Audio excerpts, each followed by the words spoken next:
और नवरात्रे में भी देवी की आराधना का एक स्मरण का सुख है महाराज।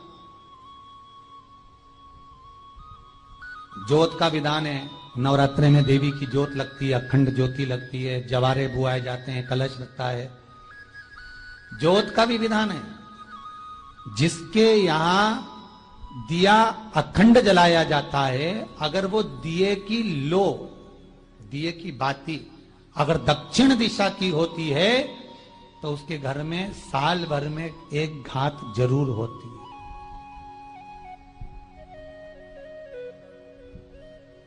जो दिया अखंड जलता है उसकी बाती का मुख दक्षिण का नहीं होना चाहिए। अगर आपने देवी भागवत का स्मरण कराओ, देवी भागवत को अगर सुना हो, तो देवी भागवत में स्पष्ट किया गया कि पूर्व की ओर मुख करा हुआ दिया, अर्थात पूर्व की ओर ज्योत जो जलाई जाती है वो संपदा की वृद्धि करती है। पश्चिम की ओर मुख कर कर जो ज्योत लगाई जाती है महाराज, वो वैभव को देती है। और उत्तर की ओर जो मुख कर कर ज्योत जलाई जाती है, उत्तर की ओर जो ज्योत का मुख रहता है वो आयु की वृद्धि करती है, घर में अकाल मौत को रोकती है।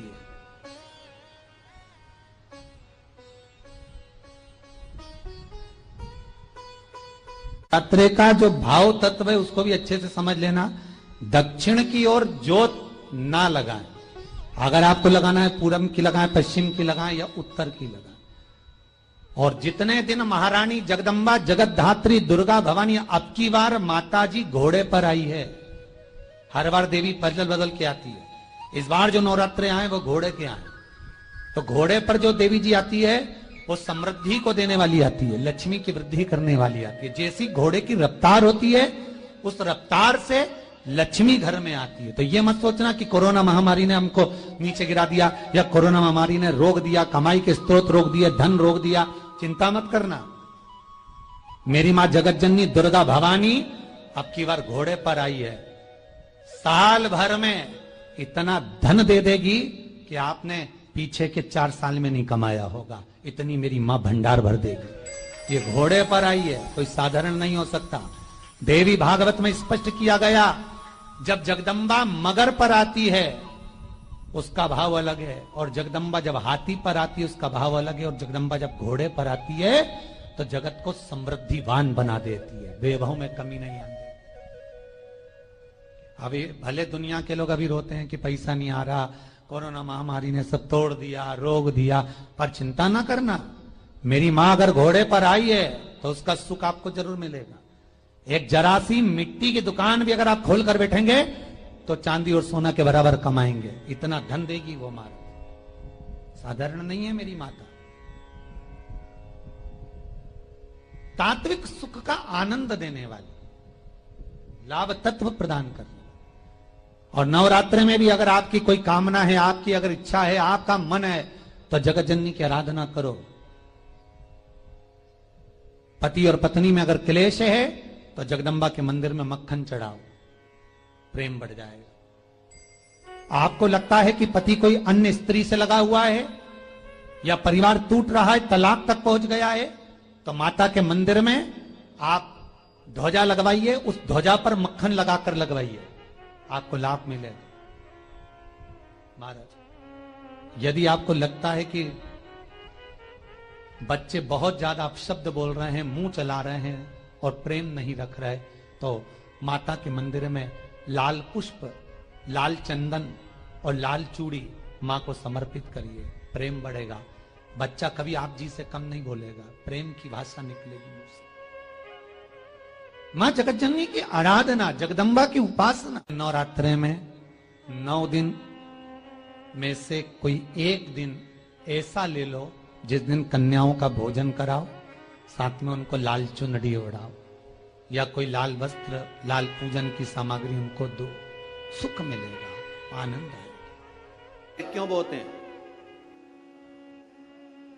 उसको बोने का कारण क्या है? केवल कोई कहे कि हम ठाकुर जी को भजते हैं, भगवान कृष्ण को भजते हैं, कोई कहे हम तिरुपति बालाजी को, नारायण को भजते हैं, कोई कहता है कि हम हरि विठल को, पांडुरंगा को भजते हैं।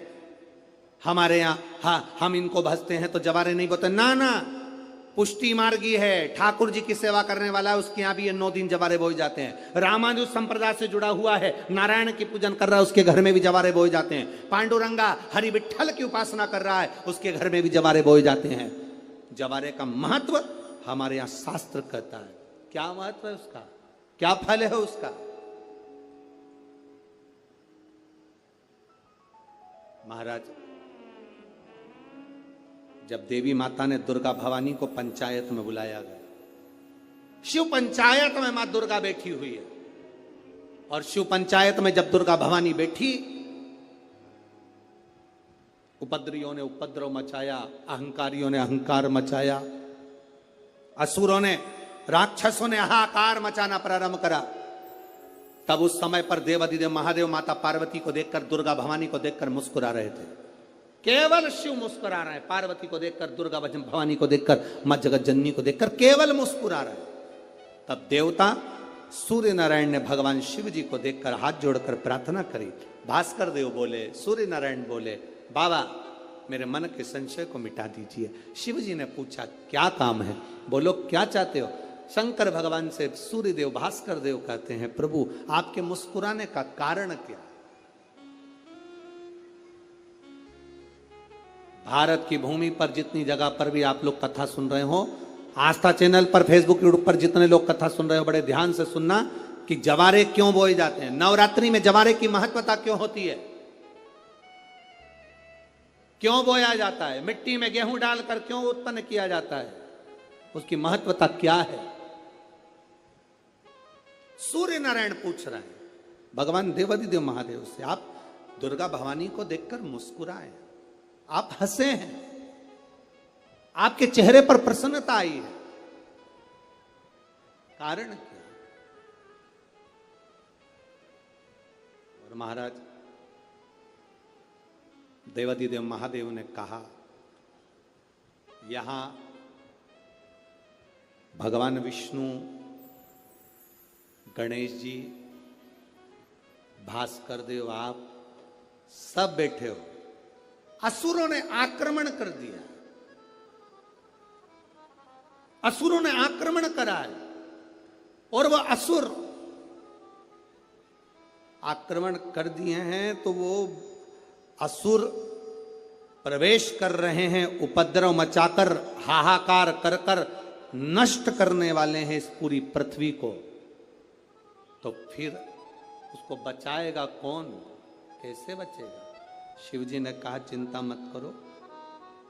दुर्गा ने अपने केश का स्मरण किया, एक केश को माता पार्वती जी ने अपने हाथों से छुआ, छूते ही एक कुंड में सुंदर जवारे उत्पन्न हुए हैं। जब तक वो जवारे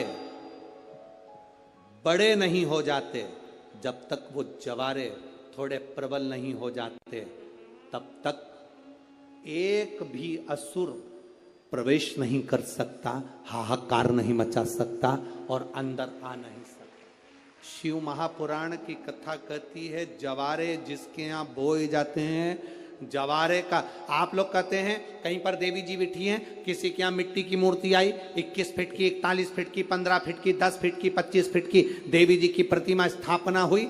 लोग कहते हैं हम देवी जी का दर्शन करने जा रहे हैं, दुर्गा जी का दर्शन करने जा रहे हैं। शिव महापुराण की कथा कहती है वो दुर्गा जी का दर्शन नहीं, देवी का दर्शन नहीं।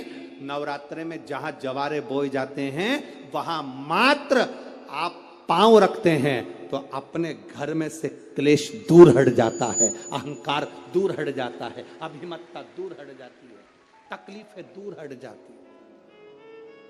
जिसके घर में जवारे बोए जाते हैं वहां से अहंकार, काम, लोभ, आसक्ति, वासना, तृष्णा और दुख, तकलीफें दूर हट जाती है। तो जवारे का मूल का तत्व आनंद, सुख। महाराज उसको समझने वाला समझ सकता। और आप लोगों को तो आज बहुत बहुत भगवान ने कृपा करी है, जो आप पहले दिन ही कलश स्थापना होती है और पहले दिन ही आपको ये ज्ञान हो जाए कि बच्चे पूछें कि कलश क्यों रखा जाता है, कलश के ऊपर आम के पत्ते क्यों लगाए जाते हैं, कलश के ऊपर नारियल क्यों रखा जाता है। कलश के ऊपर 9 बार मोली क्यों बांधी जाती है? मोली मतलब लच्छा नाड़ा, 9 बार क्यों लपेटा जाता है नारियल के ऊपर, कलश के ऊपर जब रखते हैं?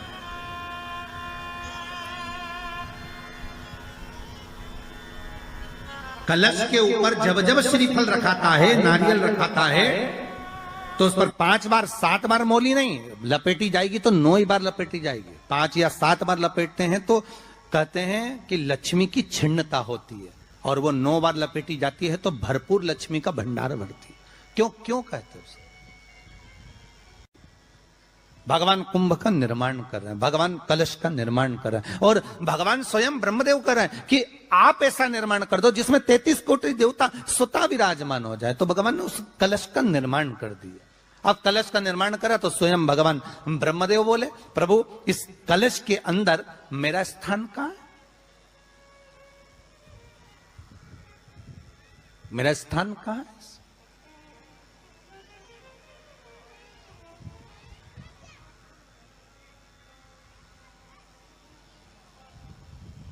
बहुत ध्यान देना महाराज, कलश का जो मुख होता है उस मुख पर भगवान विष्णु का स्थान होता है।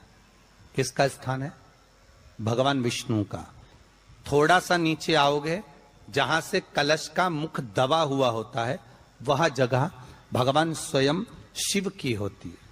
किसकी जगह है? भगवान शंकर की। कलश का अग्रभाग, नीचे का भाग जहां से फैला हुआ होता है, वहां ब्रह्मा का आधिपत्य स्थापित होता है।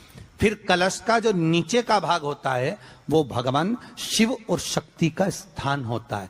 कलश के बाहरी भाग में, जहां पर बाहर का हिस्सा होता है, उस कलश के बाहरी भाग में 33 कोटि देवताओं को भगवान शंकर ने लाकर विराजमान किया होता है। महाराज भगवान शंकर 33 कोटि देवताओं को निमंत्रण देकर उस कलश में विराजमान कर दिया।